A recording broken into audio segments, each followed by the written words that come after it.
Welcome to the Top of Mind podcast from Altos Research. This is the show where we talk to real estate industry insiders and experts about the trends shaping the market today. Enjoy the show. Mike Simonsen here. Thanks for joining me today. Welcome to the Top of Mind podcast. If you follow along with Altos Research, you're familiar with our weekly real estate data video series. With the Top of Mind podcast, we seek to add context to the discussion about what's happening in the market from leaders in the industry. So each week, Altos Research tracks every home for sale in the country, all the pricing, all the supply and demand, all the changes in that data, and we make the insights available to you before you see it in the traditional channels. People really need to know what's happening in the housing market right now. So if you need to understand the housing market or communicate it to others, go to altosresearch.com, book a free consult with our team. We can review your local market, teach you how to use market data in your business. Okay, let's get to the show today. I've got a terrific guest today. I'm excited to talk to her. Julie Kheyfets. Julie is the CEO of Block Renovation, an AI platform for simplifying home renovations and connecting homeowners and contractors. So they help homeowners across the U.S. offering clear cost and scope estimates, deep visualizations, access to trusted, vetted contractors. Julie has been with Block for a while, starting as the COO, steering Block's operations, and then the company's evolved from a one-stop shop for renovations to an AI marketplace platform. So Julie and Block are tackling a few topics that I'm interested in exploring more deeply. So in the housing market, like renovations and remodeling, and also how AI is shaping the housing market right now. So we're going to hit all those things today and probably more. So Julie, welcome to the show. Mike, thank you for having me. Really excited to be here. All right. Well, let's start with Block Renovation. Tell me about the company and what you guys are working on. Yeah, so Block is an AI renovation platform. We help homeowners find the most trusted place to plan and hire for major renovation projects. You think about major bathroom remodels, kitchen remodels, gut home remodels, that's where we focus. The renovation space is so fascinating. It is a $470 billion market. And despite that big of a market, most people still have a really challenging experience. That's both on the homeowner side and the contractor side. With homeowners, it's really hard to figure out how much things should cost, what kind of work is going to be required, how you make the hundreds of design decisions required to go and renovate your space. And also, who should you work with? How do you find a contractor that you trust? And then on the contractor side, it's hard to figure out how do you grow your business. As small businesses, contractors are often managing projects out in the field, trying to deal with broken materials, trying to sell business, trying to manage their teams, trying to close the books. They're torn in so many directions. And so what we do is help homeowners to renovate confidently, and then we help contractors grow their thriving businesses as well. So where does the AI come in? Yeah, good question. So, as we just watched AI emerge on the scene, even over the last couple of years, what seemed really natural in the renovation space is to use AI to tackle all these problems of information that exist. And when I say problems of information, that's things like, as a homeowner, trying to figure out how much would it really cost to go and finish my basement, to go and redo my kitchen. If you go and look for this information, people spend months Googling around, reading blogs, and they just drown in generic information. If you look up the cost of a bathroom remodel in New York City, you'll find information that tells you, it's between $10,000 and $100,000. But how do you budget $10,000 to $100,000? What do you do with that? And the reason that happens is because every home is so different. Unlike new construction, where you have land that's a little bit more of a blank slate, with renovation, you have an existing space that's probably had work done, maybe permitted, maybe not permitted. You open up a wall, there's another wall, or asbestos or mold. You have these unforeseen conditions. So every single renovation has to be personalized. And that's where AI can really come in. So what AI can do is deeply understand your space and your vision for what you want to accomplish, and give you guidance that's personalized to your needs on things like design, the scope of work, and the actual costs. Okay, so then let's do some basics. So you're working nationwide? We work coast to coast. Yeah, the way Okay. we work is we open cities market by market. The Okay. reason for that is because we want to really focus on creating that personalized guidance to give homeowners that cost, design support that's really localized to their space, but then also to enable them to hire contractors who can bring their visions to life. And the way we do that latter piece is by building and maintaining a network of vetted contractors in every market we operate in. So we go and, for example, in the fall, we opened up Chicago, Philadelphia, Southern Connecticut.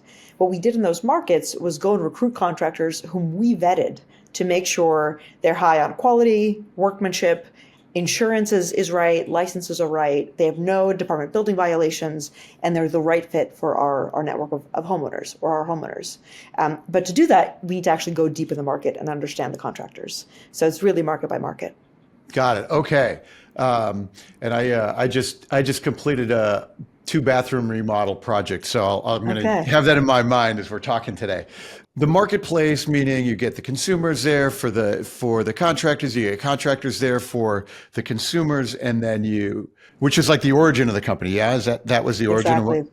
Got it. That's And right. so then you've built a technology layer on top to help doing I like the concept of the problems of information there. That's the business that we're in. And I think about, if I think about my bathroom, remodel project, it was like, a contractor works on a friend's place. He comes over, he like sketches stuff on literally the back of an envelope. That's right. And, I hired a interior designer who came out and actually did measurements and things. And then, we started hacking away at stuff. So tell me where we insert Block in my process.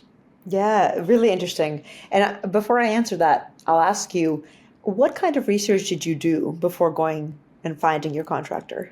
Did you Nothing. just I called ask my around? buddy. Yeah, I called Okay. one friend. I like, who did your Yeah. work? He's like, yeah, I talked to this guy. And the guys, we talked he's like, I'm finishing up another project and I'll do yours. Like, that was it. Yeah. And that's what most people do. Yeah. Probably 60, 70% of homeowners ask around, they see who worked on their neighbor's place, and they hire the same contractor. And that works out some of the time. The thing that we saw is not every contractor is right for every homeowner. You might just want somebody who'll do it fast, who'll do it on a certain budget and just get it done. Your neighbor might have very specific preferences for materials. We have some folks who've traveled to Europe and picked out some tile that they love in Spain. That contractor that person needs is very different from somebody who'll do it quickly on a budget. And so one thing that we really focus on is actually understanding every homeowner's needs and helping them to find the right contractors. We see out in the wild, a lot of homeowners really struggle with their contractors. In part, it's because they're not a good fit. Not every contractor is the same. It's not like finding an Uber driver. They offer very different capabilities, different strengths, different budgets, different crews. So actually deeply understanding what kind of business they run and where they're strong versus where they might not be focused, that's really important. And most homeowners have no way to do that because that information is really opaque. It's not out there. And so do you then, as you're building your preferred contractors, do you have like structured data about them, or is it an AI unstructured sense where you're like, oh, we can look at a bunch of photos and figure out if this is the right contract? Tell me how that works. Yeah, really good question. That data is structured. So we really deeply understand these contractors. We only accept 7% of contractors who apply to work with us. So it's quite different from an Angie's List, which is more focused on just getting you a volume of contractors to choose from. And we have a lot of data on things like material storage and material selection. Will this contractor take you by the hand and take you to a showroom to help you pick out tile? Or maybe all they focus on is building. Things like their subcontractors. Do they have that amazing tile guy who can lay your tile from Spain? Or do they have somebody who'll just get the job done? So that's all part of our onboarding and also part of how we work with these contractors on an ongoing basis. So we know all of them and their businesses intimately. They do a lot of work through us. And so we continue to get data on them because we get feedback from our homeowners. So things like reviews, things like how long it took them to break ground. How long did it go from break ground to rough it, to the next milestone? All of that data exists in our platform. That's interesting. And one of the things we do on this podcast is seek unique data sets that we can understand. So Okay. tell me about that. Like, are there things we can look in there like in the data and say, it's taking longer to get projects done, or we can see prices changing. Do you have unique data that you can see the market with? Exactly, we do. And we have that in multiple places. So we have it upstream. So where is demand coming in and how is it coming in? We also then have it in construction. So exactly as you said, are projects taking longer? Are they taking longer nationally? Are they taking longer in certain cities? Are they taking longer maybe just for this one contractor who maybe overscheduled his crews because he was so eager to grow this year? And that's data that we look at really proactively. Cool. Do you have any examples? Like Yeah, what's happening right now? yeah, I love a fellow data nerd, always eager to talk about data. We are seeing very interesting data on demand. So it is early in 2025. We're still in January. And we're seeing demand up significantly, even starting from the last couple of days of Q4 and heading into Q1. Now, Q1 usually is the highest in terms of renovation demand across the year. That's been consistent for ages. The reason for that is, people come back, they have their New Year's resolutions, they've spent a bunch of time hosting in their homes, they want to go and improve their spaces. But this year, we're seeing Q1 demand actually higher than it's been the last couple of years, about 25% higher than 2024 and 2023. It's beginning to approach 2022 levels, at least for Q1. And if you remember, rates were very different in Q1 2022.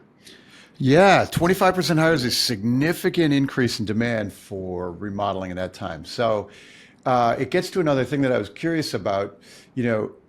We can see in January home sales are ticking down. Fourth quarter they were up year over year, but now they're down since rates jumped back over 7%, and they're declining weekly on the year over year basis. So obviously home buyers are very sensitive to rates over 7%. As rates got closer to 6% last year, we could see the demand needle move. What's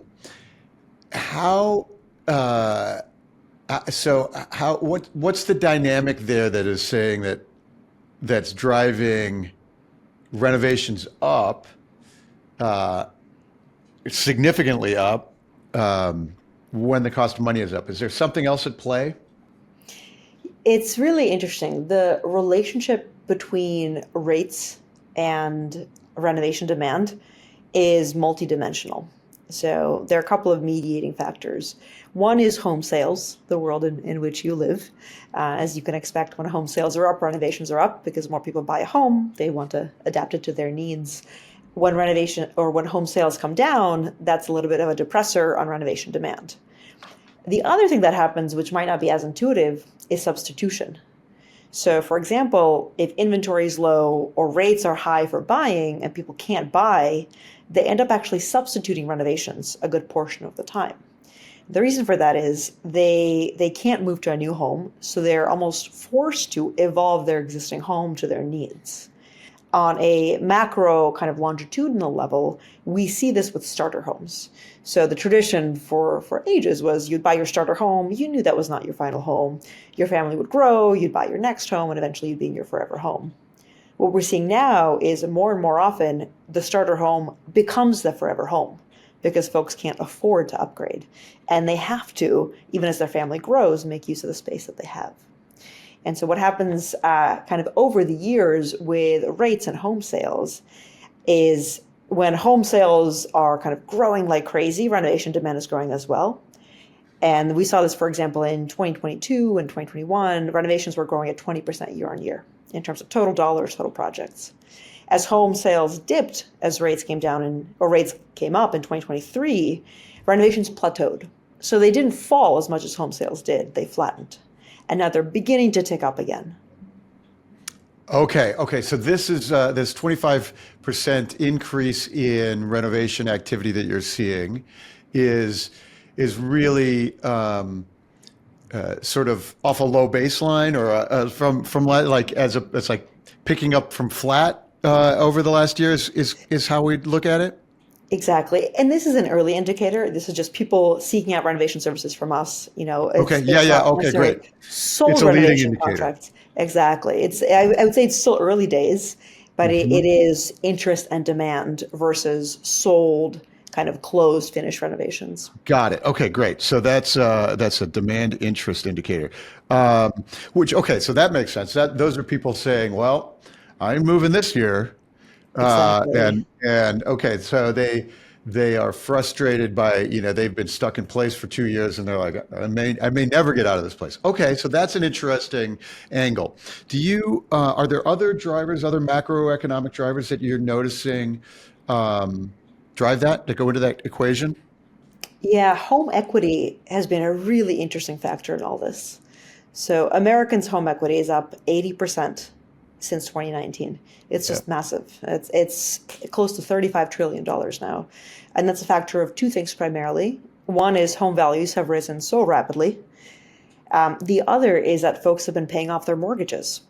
People have had their 3% mortgages. No one's really moved, so they've just been chipping away at those. And so homeowners have more and more equity, which then allows them to borrow.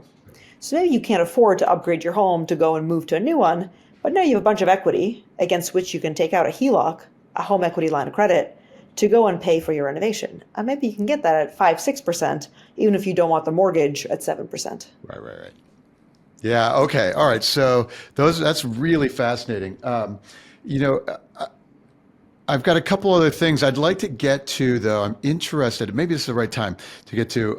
There's a couple of policy things that are now on That's right. the potential agenda um, that could impact renovations, and this could be a sensitive topic to talk about. But tell me if you have any insight or view on both the labor situation and tariff situation. Yeah. And what are you looking at and what's the conversation happening in renovation? Yeah, those I think are top of mind for everybody, regardless of industry. Labor is interesting. Labor's been a topic of conversation in renovations long before this election, long before even the last couple of administrations, just because, labor shortages have been really top of mind. And that is at every level. That is unskilled labor, folks actually building. That's also skilled labor. So if you think about general contractors, if you think about their project managers and foremen managing crews on site, those tiers of the industry are aging. They're aging out. And there's a real struggle to find not just builders, but also skilled labor to go and build your business with and manage your crews. In the current conversation, I think with the discussion of immigration, there's a real question about first of all, what will be the scale of change in terms of restricting immigration? And then also, what kinds of immigration? Are we talking about, I can't get enough guys on my crew to go work this project? Or are we talking about, hey, actually skilled labor is going to be significantly constrained, dialed back? And so, maybe there's not going to be enough architects or engineers. All these things are topics for discussion for sure and really top of mind. Where we're focused is trying to drive efficiency for contractors so they can focus on doing what they do best. Our platform helps them basically define demand, to find homeowners who have a real clear budget, real clear scope of work, clear designs, and they're ready to go.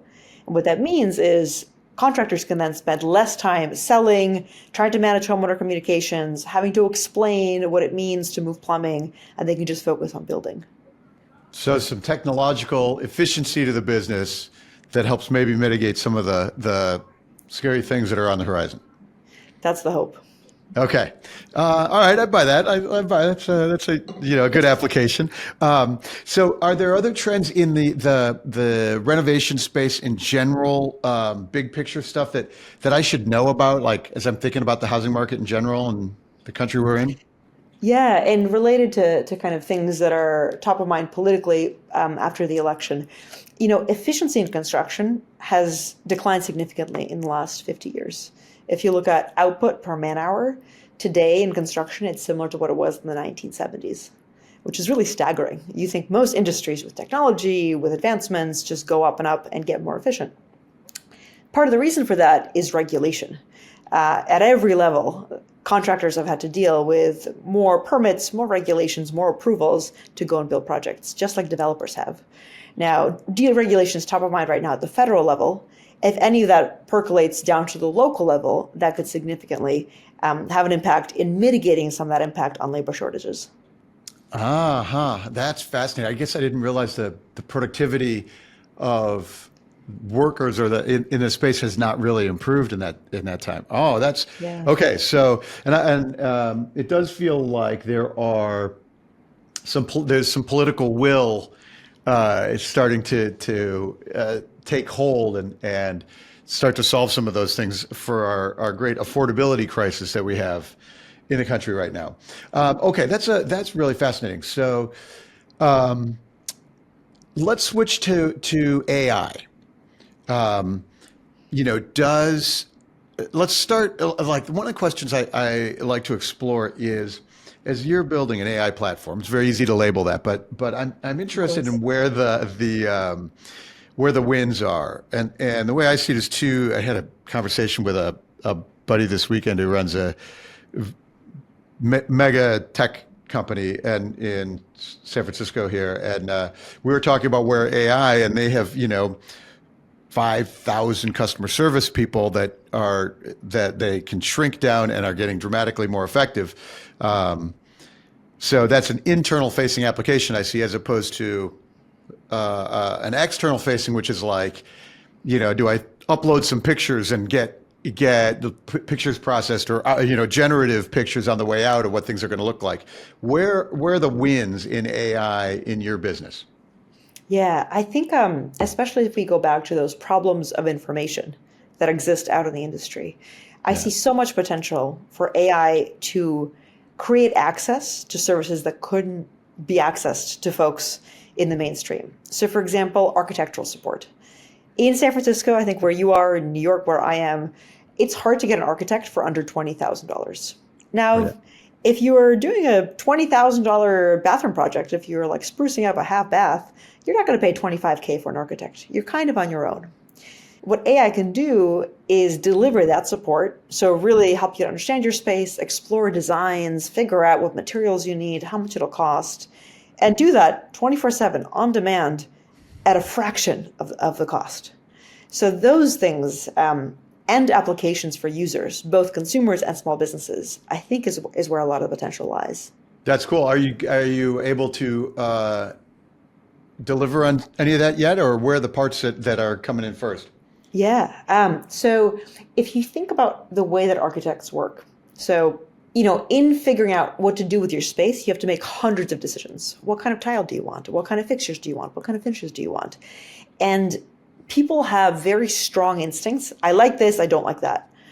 Some folks want a really clean bathroom aesthetic. They want white with white accents as bright as possible. Some people want dark colors, moody, a statement. Yeah. And the folks who want the light colors think the dark stuff is just wrong. You feel it deep in your gut. But and vice versa, by the way, but most people aren't able to actually articulate that to a contractor. And so what an architect does is just show you stuff. They say, okay, this is your space, about 5 by 7. What if we did it like this? And you say, oh, no, I could never do that. Or they say, okay, how about we do this? And something just clicks. So especially with generative AI, what we can now do is very quickly say, okay, you say you have a 5 by 7 space. We have photos of it. We know the layout. We know you have a window right here. And we can tell from our onboarding that you did that your aesthetic is essentially mid-century modern and you like some bright accents. How about this? And an AI can do that in seconds.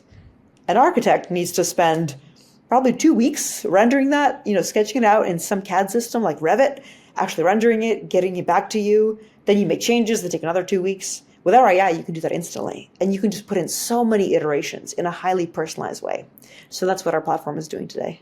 That's cool. That's okay. That's exciting. I can imagine. I can imagine getting there instead of going even when you're working without an architect, you're still Googling around for Exactly. weeks and trying to find stuff. Okay, that's cool. So, are there bigger picture AI implications like further out that you're seeing? Yeah, one One thing that's really top of mind for a lot of folks in technology across industries is the notion of going from co-pilots to agents. Yep. Co-pilots being these platforms or these tools that guide you, but you are the ones still doing the work. You are the ones still making the decision. You're the ones still clicking the buttons. Whereas agents do the work for you. And right now, you might see OpenAI just I think unleashed it or released its early agent operator. Others are releasing theirs. With operator, for example, you can say, buy groceries for me to make carbonara tonight. And it'll go and it'll click for you and it'll say, okay, I looked up on allrecipes.com. Here's a recipe. Tell me what you have in your fridge. You tell it what you have in your fridge. It goes and clicks the buttons for you on Instacart and says, do you want me to check out for you? So that's a simple agent that does the work for you. And I can imagine more and more of that happening in renovation as well. So instead of, let's say, our platform showing you a bunch of different visuals of different designs and you having to click this one, not this one, this one, not this one, you can just talk to it and it'll actually deeply understand what resonates with you and do that work for you. Yeah, yeah. Okay, so you could get to a world where you've defined the picture, you've defined the aesthetic via the generative pictures. You could get to a space where ultimately it's going and you could imagine saving a lot of time for the contractor by going, okay, here's a materials list, and ordering and scheduling, and I could imagine some efficiencies kicking in there. A ton. Yeah. Just the amount of administrative work that has to happen throughout a project, both for the homeowner and the contractor, is just staggering. And it always sneaks up on you and it always adds up. If you had an agent trained to do that for you, that could save you so much time. Yeah. Okay. Cool. Let's switch back to another big picture topic, which is thinking about things like demographics and longer. So when we're talking about renovations, we talked about this a little bit with folks staying in their homes, not buying right now. What are some other big things that I should be thinking about in terms of the renovation space and what's going on in the country? Yeah, I find that there are really interesting generational dynamics happening right now. You probably hear a lot about millennials trying to buy their first homes, Gen Z kind of looking ahead and seeing what's down the road for them 10 years from now. But boomers still hold a significant portion of residential real estate in the country. And as boomers age, first of all, a lot of folks are aging in place. So there's adapting those homes to be usable. But eventually, what we're starting to see is millennials actually inheriting wealth and inheriting homes and, looking for support, actually renovating those homes. A lot of those homes haven't been worked on in decades. The average home in America is over 40 years old, and that's the average. So you can imagine what the oldest end looks like. Now, millennials are famous for doing their research and being very neurotic and not just going with their neighbor's contractor or their uncle's contractor. And, they're also used to doing a lot of things online or on their phone. And construction is a heavily offline business. So I expect to see over the next 10 years, then 20 years, a lot more real estate land in the hands of millennials who then try to figure out what to do with it. Okay, so we look at millennial and millennials are maybe finally going to be the biggest home buyer segment. The That's right. boomers are still the biggest home buyer segment. And okay, so that essentially bodes well for growth in the renovation space over the next half decade anyway, until the path moves again.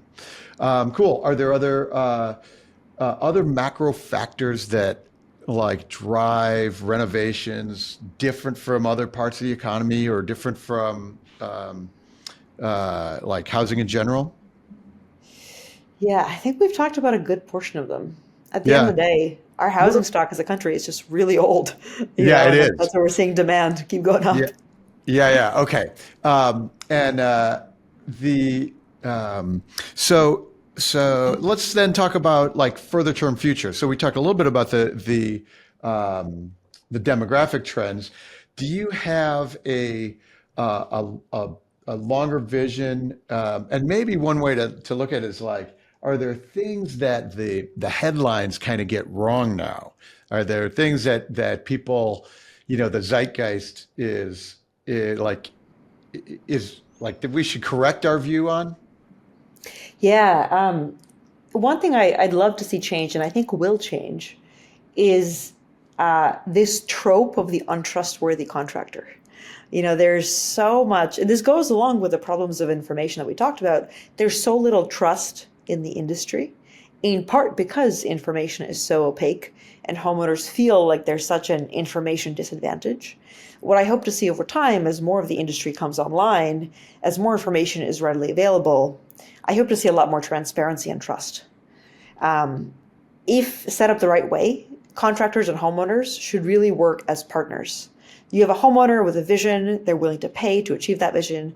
You have a contractor who, if they're matched correctly, is the right builder to go and bring that vision to life. If they can find the right way to talk to each other, they can have a great experience working together as partners. But today, I think so many homeowners bring a contractor in, they expect him to be crooked or to disappear in a week, and it's hard to start off even a working relationship on the wrong foot like that. So I hope to see that change. Okay, I like that. That's a similar dynamic with real estate in general, where the people don't trust realtors. They think they're being Exactly. overcharged, and that information is the advantage for establishing the trust and the expertise.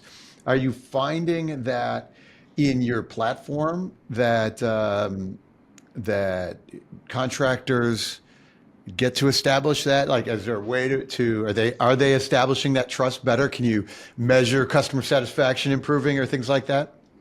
Yeah. So for us, trust is driven by transparent information in the platform.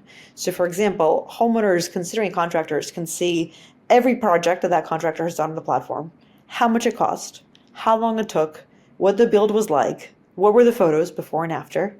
That is transparently there.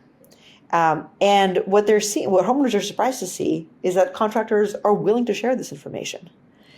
On the back end in the contractor experience, and this surprised a lot of people, we also make it transparent to contractors what they're bidding against. So we anonymize it, but if you're one of 3 contractors bidding on Mike's project, you can see that you're bidding this much, this is your scope. This other guy is bidding this much, and this is their scope.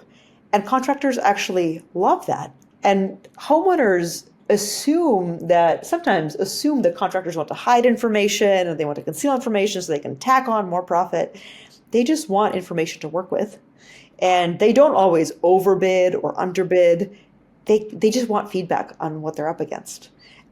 Similarly to when homeowners decide not to work with a contractor, contractors begged us to find out why. They wanted that feedback because they want to improve. But because the industry is so fragmented, every contractor out in the wild feels like they're on an island. And so they put in a bid, they never hear back, and they don't know why. Well, it's really hard to improve when you get no feedback that way. So throughout our process, we really focus on driving more transparency and putting information out there. Great. How many contractors do you have on the platform? We have a couple hundred contractors, and we are live in about 10 markets. 10 markets. Okay. Like 10 big markets. Exactly. Do you notice any regional differences in those markets? Oh, hugely. Yeah. This was one thing we learned the hard way early on. We started in New York and we opened up LA and we're like, oh, LA is just like New York. LA is not like New York at all by any stretch of the imagination. Folks in New York, they want it done fast. They don't really care how much it costs. They want it done for them. They want white subway tile, and I'm generalizing a little bit, but they don't want to make decisions because they're working 100 hours a week at Goldman Sachs. Folks in places like LA or maybe in the Midwest, well, they host. They have a little bit more space. They want the space to feel like theirs. And that's why for us, it's so important, even though we're in multiple markets, to treat each market as if it's our only market and to really deeply understand it. Because, Chicago, New York, LA, they're all so different. And so when you look at the differences in a regional market, you're thinking about consumer preference differences. That's fair, yes. So there's consumer preference differences. There are also very different contractor differences, or separate contractor differences. For example, in Boston, the biggest pain point is even finding a contractor. So there's a massive shortage of builders. in Boston, if you find a contractor, good luck having them start less than a year out. And so in Boston, we have more demand that we know what to do with because it's just so hard to get a contractor to even come to give you an estimate. That's very different from some other markets where you have a lot of people who can get licensed and who can start a business and they're just looking for work.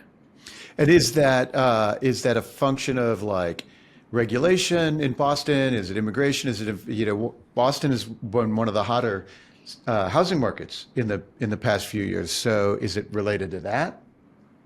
It's a good question. It's probably a mix of those things. Certainly, there's a lot of demand. If you think of the Boston suburbs, places like Cambridge or Newton, there are a lot of young families with a bit of capital who are investing a lot in homes, and maybe supply hasn't caught up. It's also a function of what it takes to get licensed and to start your business, to deal with permits. There is a labor shortage across the board in Boston, skilled, unskilled, at every level. That's really hard as well. Yeah, fascinating. Are you notice when you looked at your demand metrics, so you can see you've got more demand than you can fill in Boston. Are there other side so if we look at the housing markets, Austin and Tampa or Western Florida stick out as much weaker housing markets post-pandemic. The Sun Belt in general has been much slower. Do you notice any parallels in remodel? That's a good question. We don't do much work in the Sun Belt yet. Okay. So we wouldn't have seen it in our business. A lot of our work is on the coasts and in the Midwest around Chicago. I'm trying to think. You get places like San Francisco, which is a really fascinating market.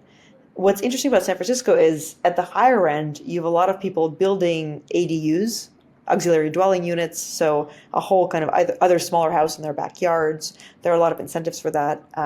People building additions. There's a lot of demand and then also great supply for that. Then there's the lower end of the market, a lot of which is done actually in an unpermitted way. And that's in part because regulations in San Francisco are so stringent. If for a $20,000, $25,000 project, for our contractors, it's actually harder to compete because we require them to do everything above board. But the competition there's so much below board. But in part that's because the regulations are so demanding. I mean, I've never seen a market like San Francisco when it comes to renovating. So every market's different. Okay, that's really fascinating. Yeah, and San Francisco per se, city of San Francisco is still has a lot of weakness in home prices, especially in like condos over the last few years. But at the high end, there's a lot of cash, and so those kind of things are still underway. And I imagine there's a lot of renovation that happens in that world as well. There definitely is. Yep. Great. So tell us what's coming up for Block and what's on the horizon. Yeah, a couple of things. So we're continuing to open up new markets. We open up new markets about every 6 months. So we're just planning that for 2025. That's one focus. The other area of focus is continuing to build out our AI tools, specifically for what we call planning. And that's this notion of this entire journey of designing your space, figuring out your budget, you're really getting ready to go and talk to contractors. That space is, we call it planning as a simplification. That space takes months, sometimes years for people. As you mentioned, sometimes folks start to think about renovating. Or maybe for you, it was quicker. You just found your contractor. It was your neighbor's recommendation. But sometimes folks start to think about renovating and then they get overwhelmed and they stop. And then they come back 3 months later and they really don't know where to start and they stop. We want to make that so much easier and more transparent and more straightforward. So there's a lot of focus there. Yeah, it took me 10 years to finally pull the trigger on my bathroom. So, that's right. We hear that story so much. People will say, "Oh, I saw that blue bathroom on your Instagram. I've been thinking about it for 3 years." For 3 years. Yeah. Great. Well, in a world where, you start filling things in, online and building the systems, that makes a lot of sense to me. I think we can make the process more efficient for folks and getting better outcomes. Seems like a good thing in the world. That's the hope. All right. Terrific. Julie Kheyfets, Block Renovation. Thank you so much for your time today. It was nice talking, nice learning about what you're doing and spending some time with your ideas on remodeling and renovation and some of the AI things you're working on. It was a pleasure. Thank you for having me, Mike. All right. Everybody, this is a Top of Mind podcast. Thanks for paying attention. And if you enjoyed the conversations like one with Julie, I always appreciate a big 5-star review wherever you get your podcasts. And we will have more very soon. Thanks, everybody.